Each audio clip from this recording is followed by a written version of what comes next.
Hello, everybody, and thank you so much for inviting me here to speak, Sia and Johanna, and thanks for such a fantastic introduction. I thought it was a really amazing overview of where we are today in terms of both looking at the film business and in terms of looking at new ways that audiences are engaging with media.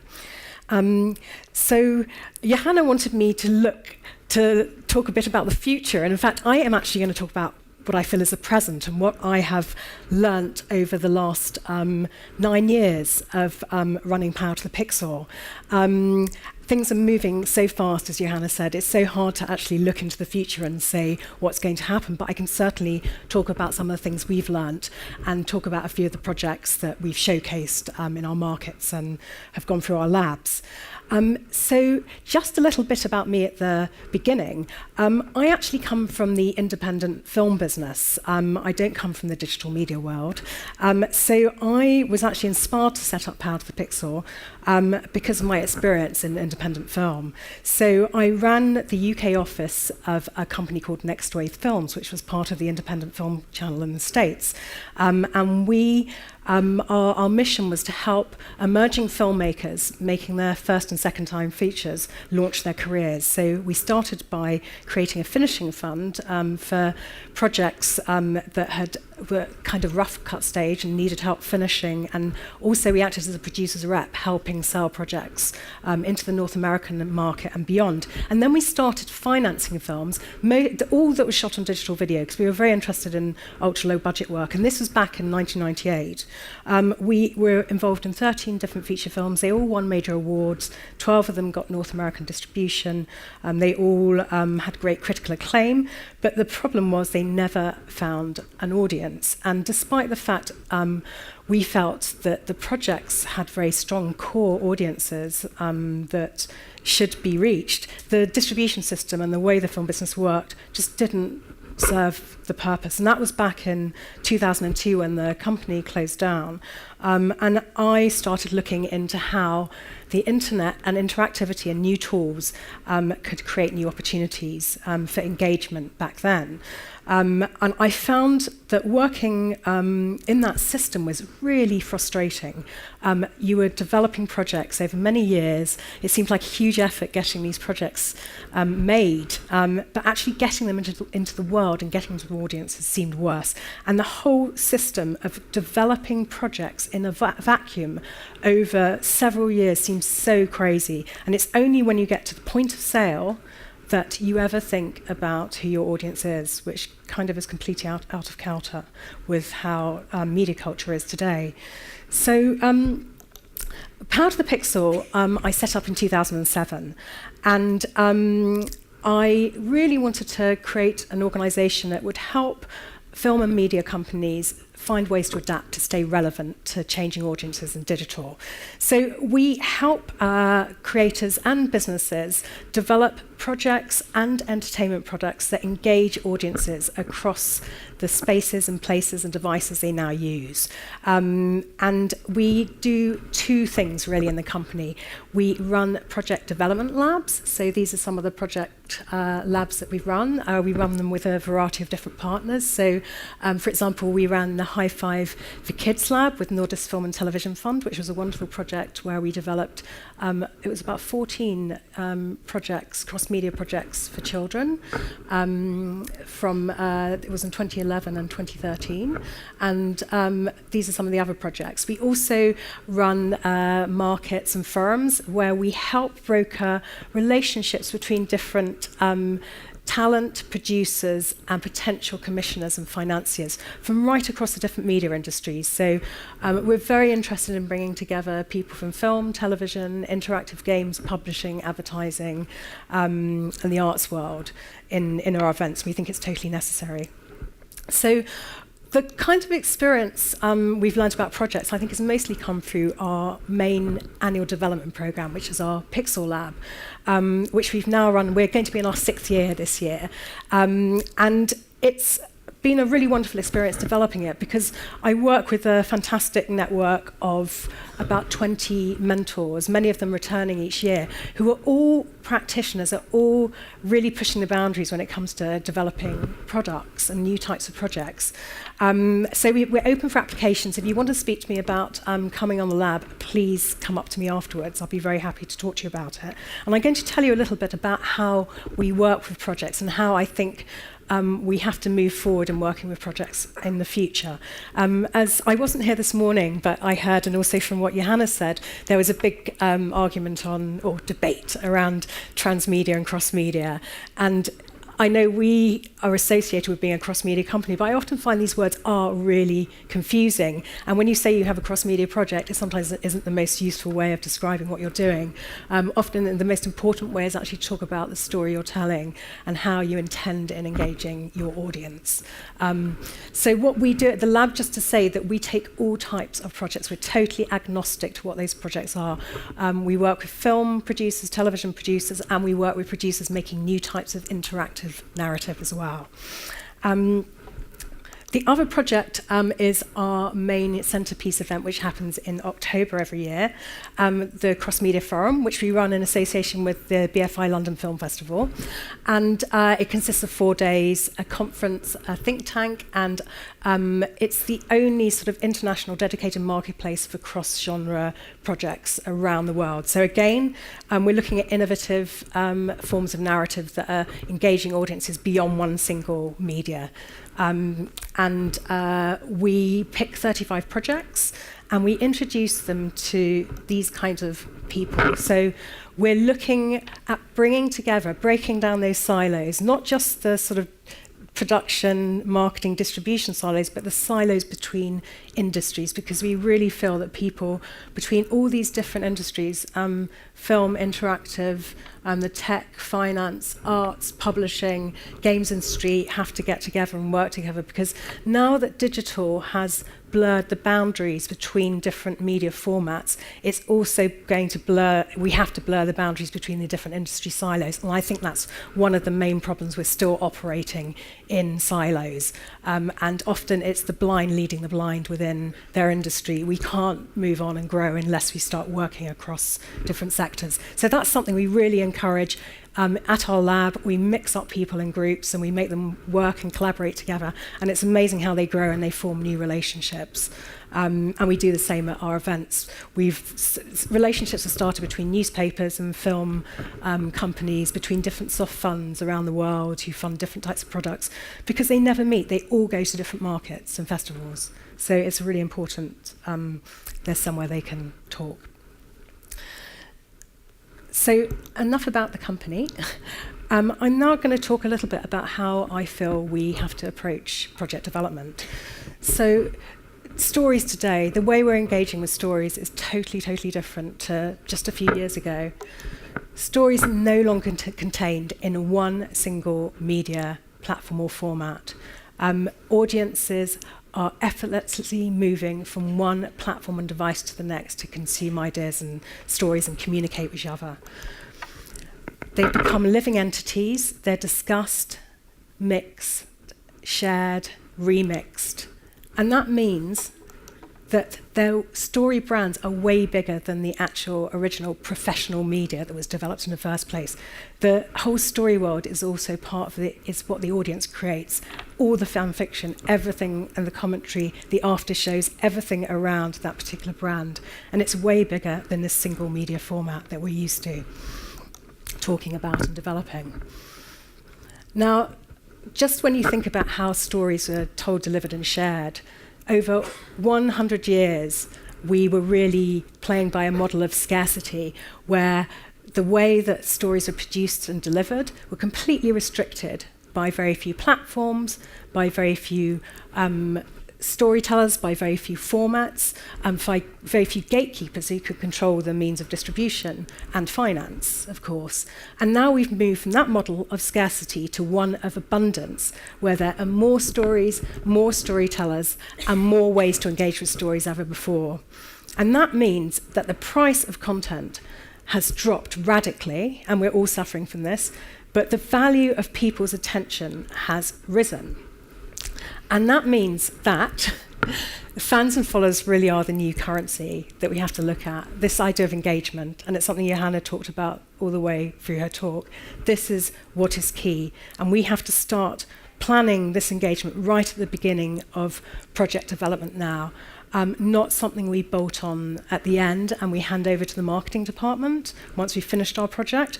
And I think as people in the creative industries, you find that really difficult because it's not something we do, but it's something now we have to do, and it's part of the creative planning and the business planning for any project.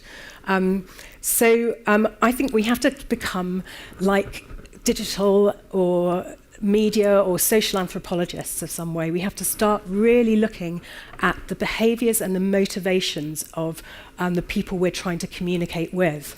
And that's something we really try and underline in our lab. It's really an important part of it. So instead of thinking platform first and just thinking my story is a film or a TV series, I'm thinking in a very rigid way. It's thinking very much about who your audience are, who you're trying to communicate with. So audience first, platform second.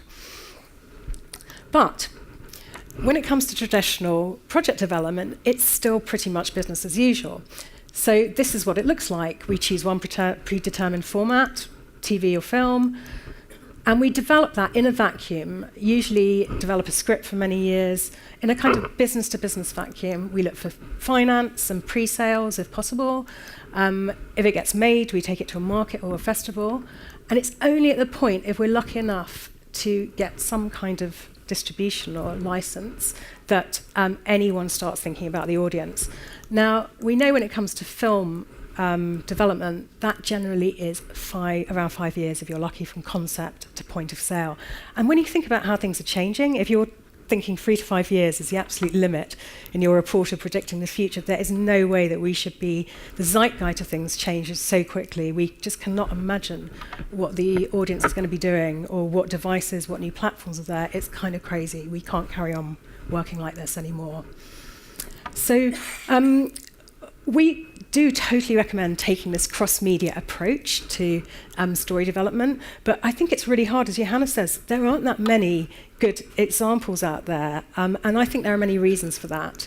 A lot of the time, the way that projects are being developed is in exactly the same way I just pointed out before, where that you're working in a vacuum. There's one single media format, the film or television product, that actually is the dominant media, which is the important one, that's generally being funded, by television money or by film funds. And so that is the main media. So anything else that's developed around it, interactive products, other extensions, websites, apps, games, are often treated as marketing or of secondary importance, and not actually as products in their own right that need their own marketing. And I think there's a real confusion. We've had many projects come to our lab whose intention is to make maybe there's a feature film that's the main product, that's their goal. And they come and their intention is to make a game to market the film. But in fact, making a game is another product that needs its marketing and engagement strategy of its own. And there's a lot of confusion why people are developing cross-media ideas in the first place. So I think we've got to clear that up first. And also, as Johanna pointed out, the funding is so minimal for these projects.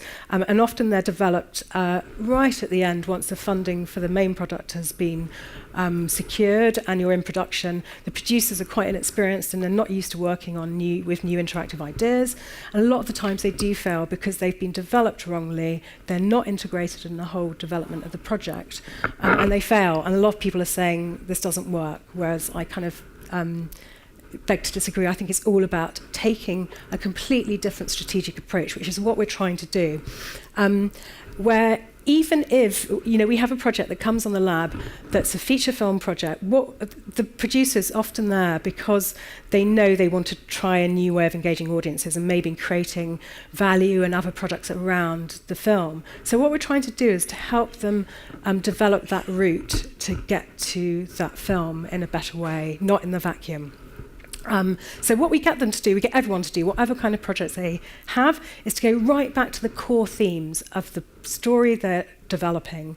Look at the key characters, what the goals are, and then really, really break down who they're trying to talk to, who the audience is, and only then start thinking how you're going to engage them on what platforms and what kind of products you're going to develop.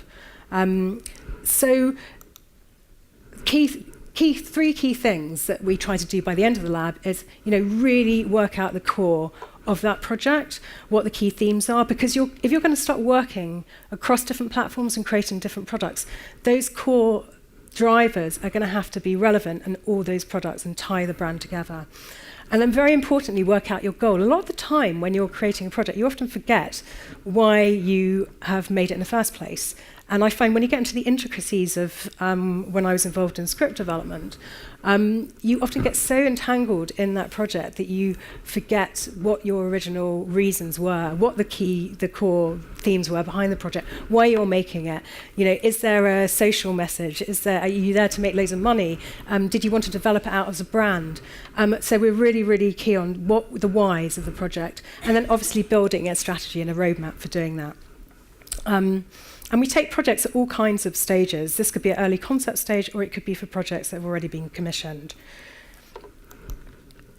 So I propose maybe we should be looking at a kind of model that looks more like this, where we're starting to develop ideas really early on, and we're starting to test them early on with an audience.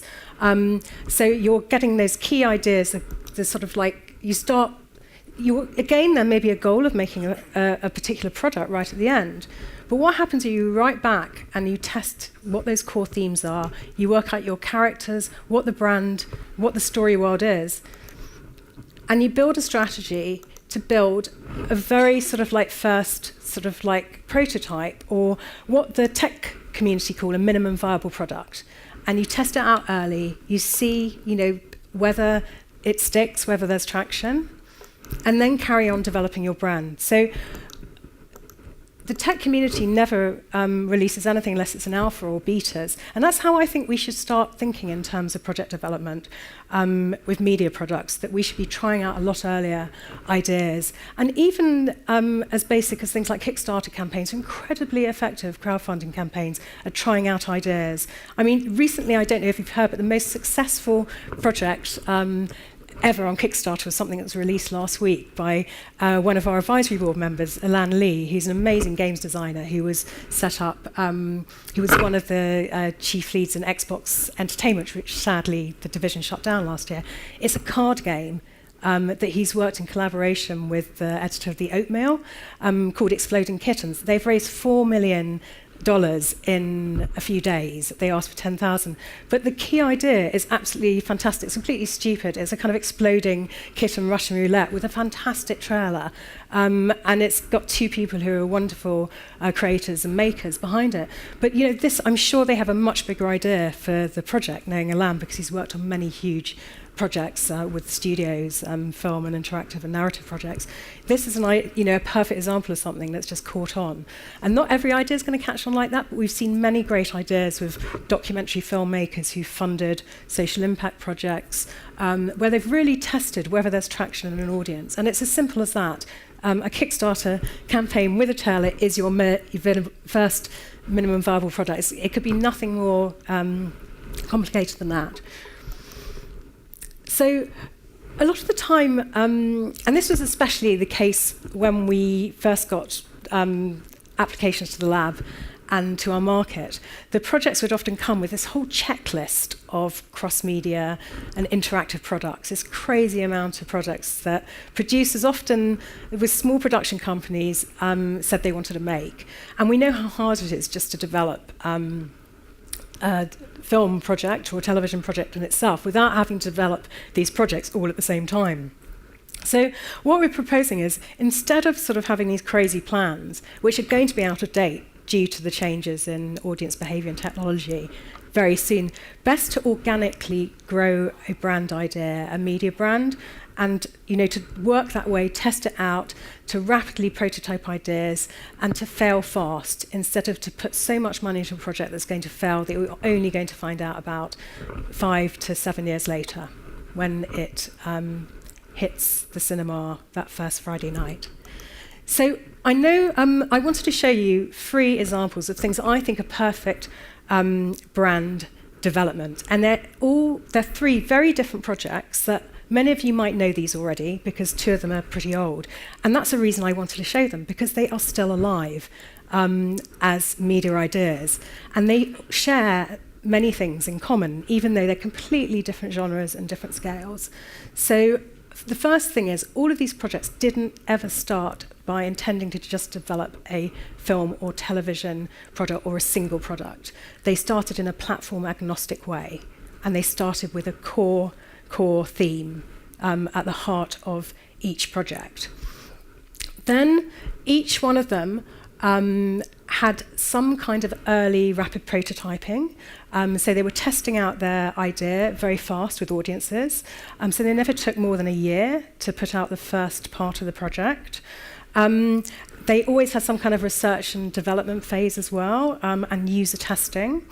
And I really wanted to show them because, especially High Rise and Iron Sky, they have been going for 5 years, and I think they're perfect examples of how you create identity without just developing one product. So first, I wanted to actually see how many people here have seen High Rise. Okay, so it's not actually that many of you. So I get very blasé about these projects because these are very famous interactive story projects, and they're very well known in a kind of documentary world. Or an interactive documentary world. So this project was developed inside the National Film Board of Canada's digital studio. So the National Film Board of Canada is exemplary in the way it's developed projects. It has a digital studio for English language projects and French language projects. And every year it wins all the major awards for interactive narrative in all the festivals in this kind of category. So in the Webbies, at ITFA, and all the different types of prizes you can win for interactive work. High Rise was their first project that was started 5 years ago. And it is made by Katerina Sizek, who is the director in residence at the National Film Board of Canada. It's a project that is about high-rise living in concrete towers in the edges of cities around the world, where most people live now today. And so this is a core theme that was actually the inspiration for all these different projects that sit within high-rise that have organically grown over the years. So the first project is the most well-known project. Actually, I'm just going to say a little bit about I was saying it came out of a core theme. It was never, ever going to be a film or television project. Kat was approached many times throughout to make a linear piece, and she always said this is not the best way to tell this story. So all the different products are interactive and non-linear. All of the different projects are collaborative and community-based. And iterative. So she started with an idea, and they developed interfaces and she designed the actual interface for telling the story alongside the story as well. So the first project was called Out of My Window, and it's a story of 13 people living in 13 different tower blocks in 13 different cities around the world. And it's a very beautiful portrait of people's lives. You get a 360 look into their life through their apartment and the view in and out of their apartment. And it's been very unusually made because Kat didn't go to any of these different cities. It's stretched from Brazil to Asia, Europe, North America, Africa. She sent a style guide. It was 25 pages long for the different filmmaker, journalist to follow. And they actually found all these people through academic research. And then she directed it remotely by Skype and by email. And the most time was probably spent actually designing the interface. It's really worth going on the National Film Board of Canada website, where you can see the different elements of this project. But it's still one of my favourite projects in terms of how beautifully designed it is for the user to look through all these different stories. So these are all the different windows in. The next project that she developed out of the first project was an installation that first showed at ITFA, at the Documentary Festival, which is a kind of physical recreation of the website, where they've designed 8 lattice panels that are actually you project the web documentary onto and are controlled by motion sensors. So as a user, as a visitor, you can move through the website by moving your arms. And they show that in many places around the world. And then the next part of the project was called a 1000th Tower, which was a community-based project in Toronto, her home city, where she got 6 inhabitants to tell the story of their very decrepit environment and to talk about their wishes for regeneration. And it was shown in the same. It's shown in the same kind of interface as Out My Window. And this went on to become an urban regeneration project in collaboration with Mozilla, who are the people behind the Firefox browser, who were developing some new technology, where she got those 6 residents to reimagine their environment with urban planners, animators, graphic designers, and the NFB team. And they actually designed a beautiful 3D space that you can go into, where you as a visitor actually can reimagine the space and see how it's grown according to what they developed between them. And what's amazing about the project, it actually was the first stage. It became the first stage of a real regeneration project where what they created actually became real. So a true social impact project. And the last part I wanted to mention is a collaboration with the New York Times, another beautiful part of the project called A Short History of the High Rise, which the New York Times and many other newspapers now are starting to commission new types of audiovisual work, and they're very interesting partners for filmmakers to get involved with. The New York Times got a huge readership. They're very interested in engaging new audiences, like many publishers at the moment are trying and branching out because they're so terrified of their business collapsing, like many other media businesses. And this project was meant to be a simple kind of, again, Jason, who's the commissioner of the OpDoc section, came to CAT and the National Film Board of Canada and wanted a straight linear piece, and they came up with a way bigger project for 4 interactive films, which have their own destination site within the New York Times. And here's a trailer for the films. So the project was a true collaboration as well. All of there were thousands of photos that Kat used out of the New York Times archive, which were worth thousands and thousands of dollars to clear. It was quite a complicated project to make. NFB created all the films and the animation. New York Times created the architecture for the project. But a very interesting collaboration, and we're seeing a lot of them now between some of our sort of partners and people who come to Power to the Pixel. NFB are working with The Guardian in London. They have several projects they've worked on. We showcased a project called The 7 Deadly Digital Sins last year. You'll notice also with a lot of the Arte is a big backer of interactive web projects that we've had many shown in our market and in our forum.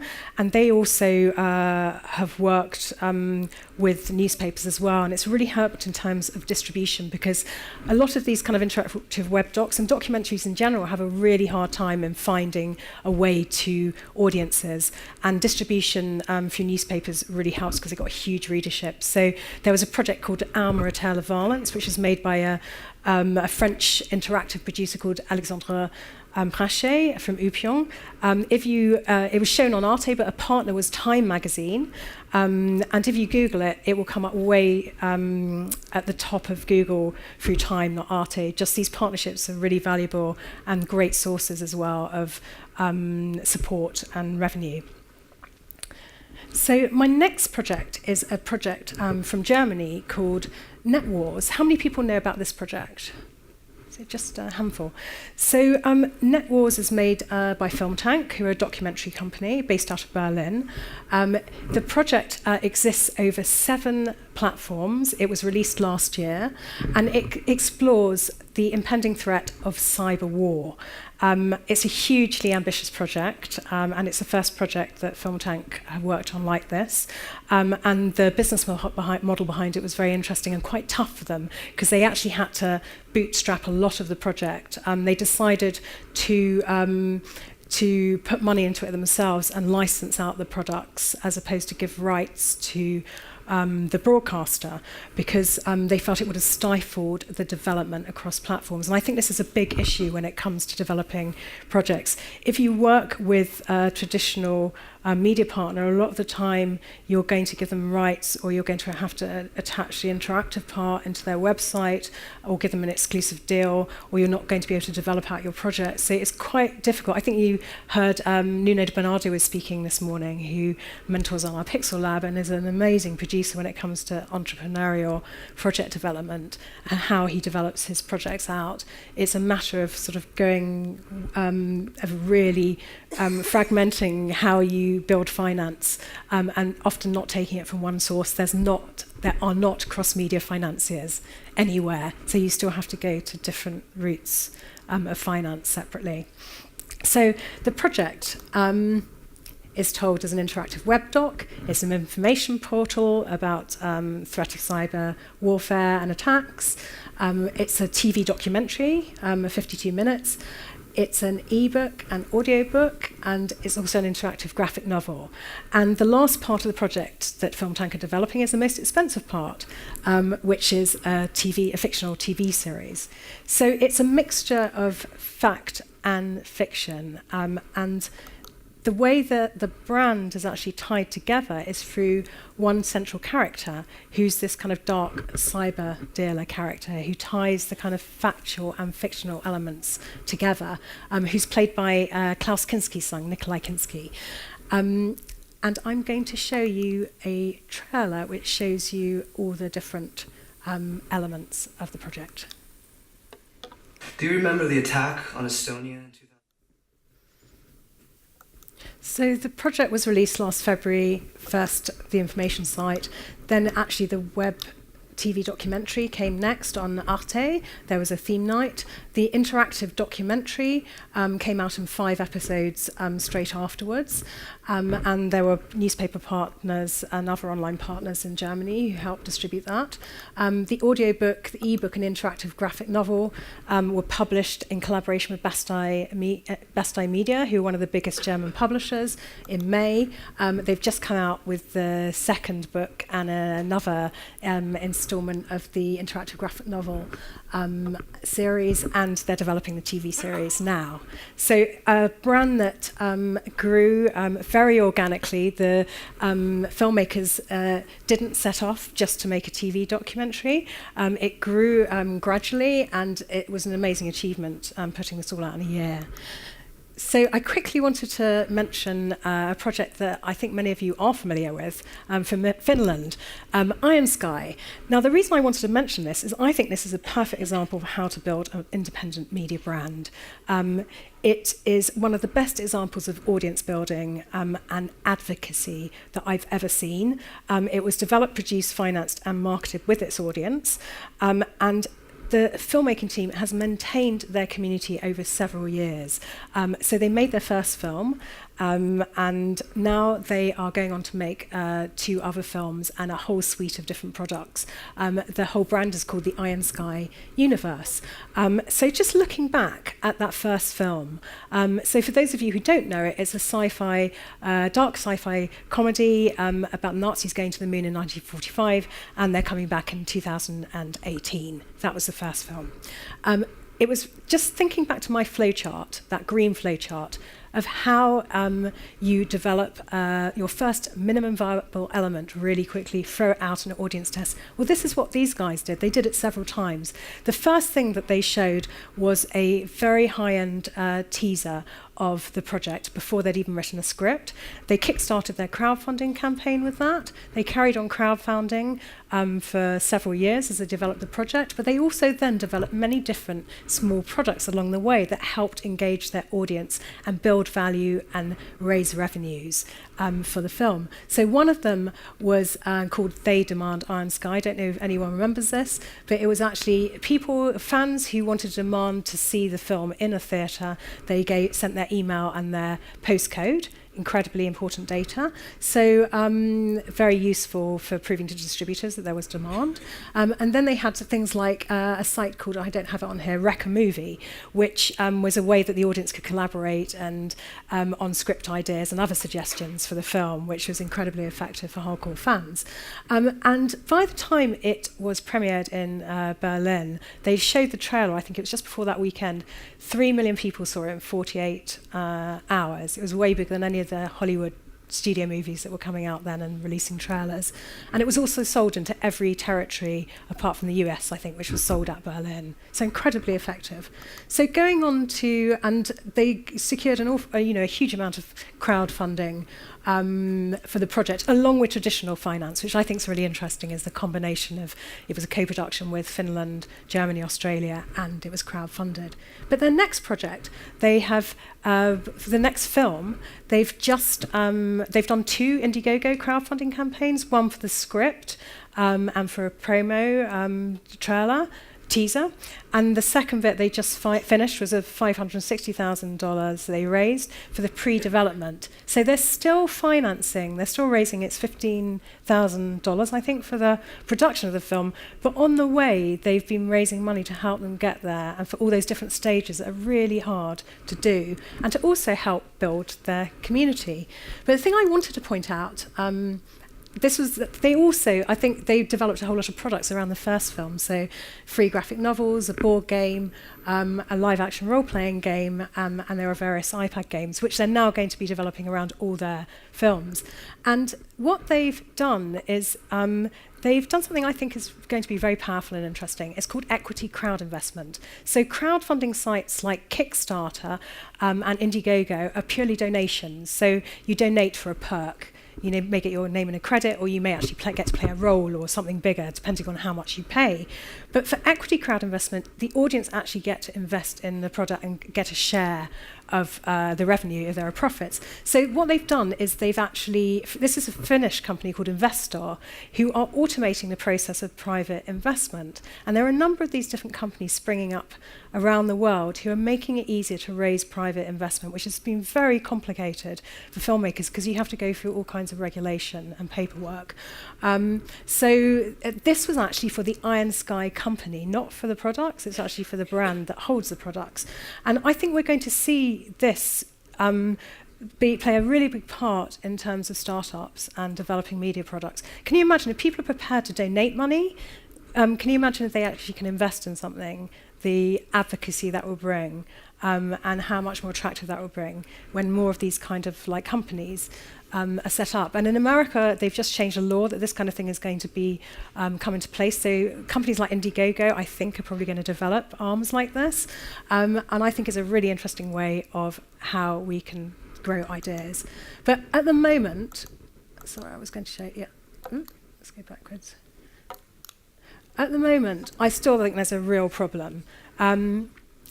Places like our lab, we can help build the strategy, we can help with how you plan that development, that project development, and that's what our lab is there for. We have a market that can help you find financiers and connect you with all kinds of people, but in the middle is a real problem. There's a big prototyping funding void, and there's little investment in helping people develop these primary ideas. We're still fixated in the old development models, and this is what I really feel that we have to concentrate on, is to set up special types of funds, and it's only small amounts of money that are needed with accelerator type programs. And these kind of programs, if we look towards a tech community for inspiration, this is how they develop products in very concentrated labs over short periods of time with experts with small amounts of investment, where they're rapidly prototyping ideas and trying them out. And this is something I think in the film and media business we really have to start investing in. So I think I've run out of time. So I'm very happy to talk to anyone about Power to the Pixel, or if you have a project you'd like to bring to the lab to develop. And thank you very much for listening, and thank you for inviting me. Thank you so much. Hang around. I have some immediate questions, and then we're going to have a little break, and then we're going to have 2 super interesting panels following on this. And you know, sometimes panels aren't that interesting, but we work differently here. For instance, by speaking the truth. I realized something as I was listening to you. We have a lot of words in the industry that are designed to hide the fact that we're talking about humans in the audience. So traction is a word that you say. When we say a project has traction, what we mean is somebody is excited about it, right? That there's a human excitement somewhere. When we say a project has momentum, it means the same thing. Even when we say social media strategy, well, that could mean, I guess, that we want to advertise on Facebook or something like that. But really what that ultimately means is we want to make humans excited about our stories. We don't say that much. Do you think it is because it's terrifying? Because what if they don't like me? I think people are not used to talking about people. It's very true that we have to think about people a lot more than as these remote audiences. And yes, I think it is. Filmmakers and creators are not used to having to engage with audiences, and they're used to working on their projects on their own. And I think it's really important. I'm going to say this as someone who's a creator. I think you have to have a vision. I think you have to spend time working on your own. But you have to, or someone in your team has to be thinking about these things if it's not going to be you. Because there are many directors and many writers who don't want to do this, but it's about working in teams with people. It's actually really strange, especially again for cinema film, that we are obsessed with box office for all kinds of very valid reasons. But actually, I never heard it put quite that way before. When you said that film producing is a business-to-business environment, of course, you don't produce actually for audiences. You sell to funders. That's who the audience is. And sometimes there is this idea that once the funding is there, then we're going to make the product good, because then we'll have time to actually work on it. And maybe there is something as backwards around that. That quite sometimes, well. Sometimes we're out there selling things that we don't even believe in because we haven't had time to make the thing yet that we can see in our minds could totally be in there. But then once you have the funding, then you have to make the product. So then there's no time to develop it anymore. And then afterwards, we're really disappointed if the audience didn't like it. And it's really strange because you think there's no other product that's probably developed, especially at the kind of budgets we're using, where you don't do some kind of serious user testing or design, or really look at who's going to be interacting, and things are tested out the whole time. Whether you design, I know it sounds crazy, a kettle or a chair or whatever, there are things that you try out with people, or whether you try to get them into a shop to buy something. All those kind of journeys are mapped out, and we don't do it in media at all. I believe in everything you're saying. At the same time, as a writer and a creator, and I write comic books and do other things as well, which are very auteur-y. When I'm listening to you, I become angry and sad. This hurts my heart, and it makes my stomach ache, because I don't want it to be like that. I want to make my art, and then people should, I want to do it the old-fashioned way. Am I allowed to do it the old-fashioned way? Yeah, I think these things combine. I'm someone who's made things as well, and it's interesting because I've been, completely frustrated by trying to develop things the old way. The first thing I developed for the web was this very stupid series about finding life on Mars called Marzipan. It was very, very early on, pre-Power to the Pixel, when there was no YouTube or anything. And I remember the first time when we put it out, I made it with my husband, who's an animation director, in our front room. and when we put it out, and it got 3 million people saw it. Sony had a site called Crackle that it was kind of harder and easier at the same time because you could get shown on things, and it was so exciting seeing that project watched and all the comments we had back. So actually, as someone who made something, I found it really wonderful to have that kind of engagement. And it didn't stop you. You spent hours making something. You still go back and design something. It's not all about asking the audience, how you should create something. It can be about all kinds of levels. If you look at Iron Sky, Timo wrote that script by himself, but he brought in the audience at certain moments, which he controlled. So I think there are ways that you can do it. It can be very helpful, that you can use your audience to help when you need them. For certain things, but it doesn't stop what you're doing, and it doesn't stop you having to lock yourself away. If I'm sitting in the audience now, thinking, if one were to sit in the audience right now thinking, well, that's all very well for social impact projects and for very clear high concept or genre projects, but I just want to make a human drama with some generations and some conflicts and love, and then somebody dies and maybe there's a detective. Does that work? Why not? It's just 90% of what we do, in the spirit of honesty, right? Well, to tell you the truth, there are loads of Kickstarter campaigns that have been perfectly, if you're going to let's talk about the most, basic, well, it's not basic engagement, very useful engagement, who have been films about exactly that. There are many examples, things that are dramas, that are book series, that have been funded through campaigns. And obviously, you have to know how to make a really good campaign. And that's not necessarily going to be the writer who does that. No. It's about working with someone who's a really good campaign manager. So, and this is not for everyone, and it's not every project. But we've got to remember that most projects that get made in our film business do not get seen. And there's going to be a real crisis in funding. So one very practical thing that we can take with us from this first hour is two ways of things changing how we think. So one is, maybe we should remind ourselves that most of us are operating in a business-to-business environment, and to start to get real with ourselves about what our relationship to our actual audience is. And the other is that Kickstarter is not a funding form. I mean, it is a funding form, and it shows potential. As you said, it's changing as well. Crowdfunding is changing. But primarily, it's about market testing. That's what the campaign is for. It's not really about the money, so it might be worth it even if you just want to raise a little bit. I think it has many purposes. Market testing, engagement, advocacy. So the people who do invest, even if it's just 800 people, then suddenly you have 800 ambassadors. Yes, exactly. But the other thing I wanted to say, can I just say one point about because when you're coming back to your idea about the more traditional form of drama, or that most people make, is that I think we have to, and you said this in your talk, I think we have to think really careful about the experiences we are creating for people, and whether those experiences are relevant for people. And I'm not saying, some people in the film business I talk to say, it's dreadful, look at all those dreadful YouTube stars and videos. I don't understand it, our culture's being wrecked. But, okay, that may not be to your taste, but there are many other forms that we could be creating that could appeal to people, that can be beautifully designed, like Cat's project, High Rise, which is a beautiful piece of design, which they didn't spend loads of time, they didn't go on Kickstarter, they had the support of the National Film Board of Canada and some amazing collaborations, but they spent ages designing that project. In the same way, I think we have to think about that in linear work. Sometimes we don't. We've got so used to the template of what a film or television series is, we forget about the experience we're creating. Very good. And that's our hand will be forced as well because of the way the platforms are inevitably changing around us. Please give a big hand to Liz Rosenthal. Thank you. Thank you.